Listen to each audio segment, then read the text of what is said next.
Now, a legendary story from the mythical world of ancient Greece is being brought to life right here in Nottingham next month, and it's in a very unusual location.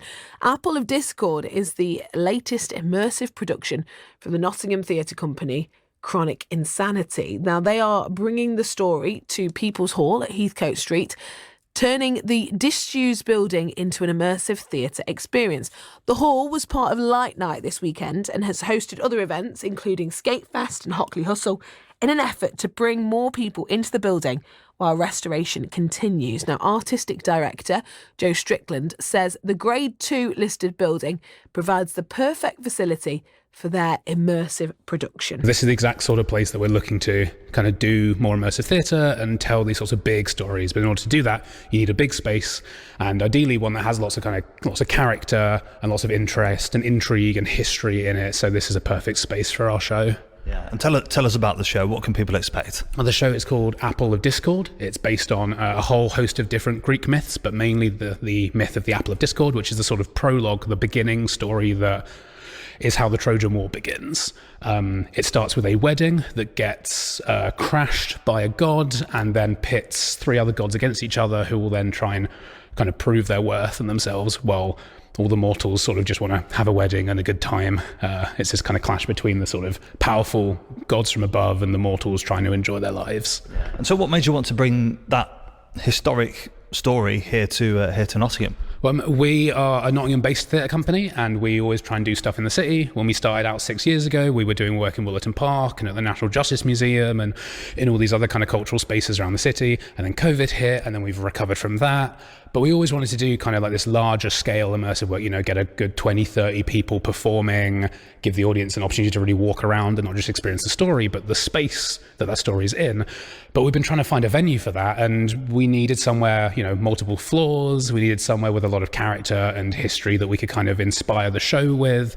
And we've been searching for that for a while until I chatted to the people here at the People's Hall, and it was clear that we could make something work, which we're really happy and proud to be able to kind of add to the history of the space. Yeah. And you can hear the echo, you can feel the history within this room, and this does feel in many ways quite methodical anyway, in terms of the structure of it, looking at the beams and just looking at how old it is and how you can utilize it and sort of do your own creative art.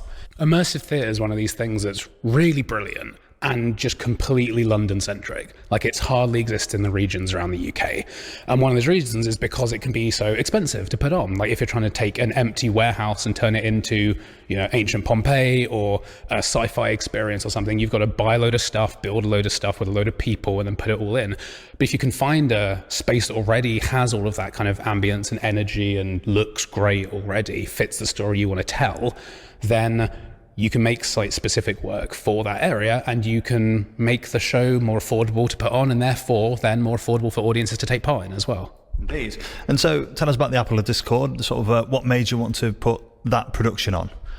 I think what we wanted to do was tell a story that people would really want to be immersed in, and I think Greek myths are a really good opportunity for people to, regardless of who you are, where you're from, some Greek myths and some stories. Some of the characters of the gods or some of the heroes like Hercules and Achilles and Icarus and people who've been in the labyrinth with the Minotaur. There's all sorts of stories that you just know. It's a thing that everyone has at least some entry point into, and maybe some interest in being kind of immersed in the world of and actually sharing that, talking to some of these characters. We're going to have scripted elements, scenes that are kind of more traditional theatre. We'll have more kind of dance bits, music bits, but also characters, people in character, improvising in character. You can just go and talk to these people who are these gods that you've heard about, that we've all heard about maybe as a society for thousands of years. You can just go have a chat with them if you want, do little tasks and quests for them as well. We're really trying to bring as much as we can into this to figure out what audiences want just as much as to appeal to that. What do you expect it to look like in a couple of weeks? I think we definitely want to try and keep a lot of the kind of character in the room. There's no point getting in a really lovely building and covering it all up, and using the kind of the grand Georgian and Victorian architecture within the spaces means we can really represent some of those kind of lofty, the kind of palaces and rooms of the gods. I think they pair quite nicely. But then we want to bring our own things in. So I think we're going to do a lot of sound, a lot of kind of mood lighting, some kind of cool, interesting art installations here and there. And we're working with some really great designers and illustrators and animators and projection artists to try and bring literally physically as much as we can into one space. That is Artistic Director Joe Strickland there chatting to Jake. Now, as for the People's Hall itself, work continues to restore the 275-year-old building into a working space for arts and for communities having sat unused since the late 90s. It's in the hands of the Nottingham Heritage Building Trust, who are currently on a 2-year project to redevelop the historic building. Josh Peckham is from the Trust and says they are determined to restore it back to its former creative hub. So the building has been empty for the best part of 15 years, and the role of the Trust with the People's Hall is to help put on as many events as possible to reintroduce Nottingham to the building that once was the design school.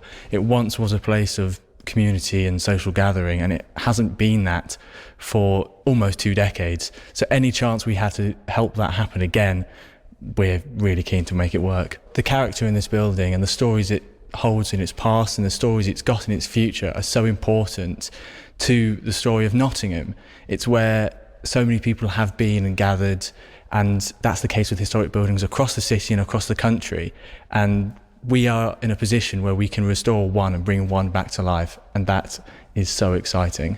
While we were here this morning, there's people working on the roof, there's people working on different things, of course, and I'd imagine it's a slow redevelopment, but it has to be carefully dealt with because, of course, of its age. Absolutely. The building is Grade 2 star listed, so it's got a significant amount of protection on it, but it's also on the at-risk register. So we've got to balance up careful restoration with the need to restore it. And that's what the Trust are undergoing at the moment. We're looking at all of our options with putting a new roof on as soon as possible, getting the water out, because it's all that water ingress which is causing so many problems in here. So we're standing in what was the main bedroom of Anne Morley, the widow who built the building in 1750. It was a grand Georgian townhouse, one of Nottingham's finest. A lot of its original interior details still exist from that period. It would have had fine grand furniture. There would have been, soft furnishings, curtains, beds, where we stand today. It was a house for 40, 50 years before becoming the School of Design, which then goes on to become Nottingham Trent University. So Nottingham Trent University was founded as a School of Design in the People's Hall in 1843. And then in 1854, it got given the name the People's Hall by George Gill, a local philanthropist, who wanted a third space for people of Nottingham to meet and gather, and identified that the only place to do that was pubs where you could drink alcohol. And he opened this as a temperance building for people who didn't want to do that. And that's how it lived its life from that point onwards until the mid-90s, where it started to sort of fade out of use and become as empty as it is today. Yeah, and again, it's a shame to see it looking empty and looking derelict at times. I know work has gone out to stop that from happening, but when you think it's such a historic building that has been here for generations, you think maybe it would have a bit more respect given to it than what it has been over the last couple of decades or so.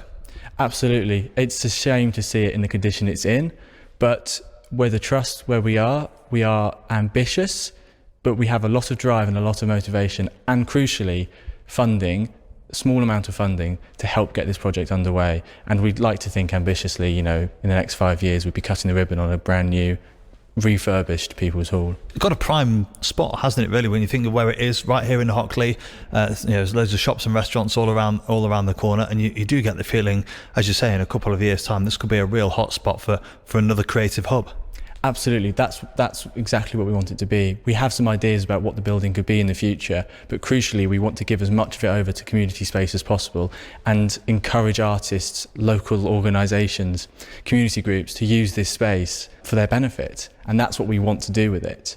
So we'll have to see how that works out. Yes, that is one to keep an eye on next month at the People's Hall. It is the Apple of Discord, which will be open to have a look at from March the 30th until April the 5th.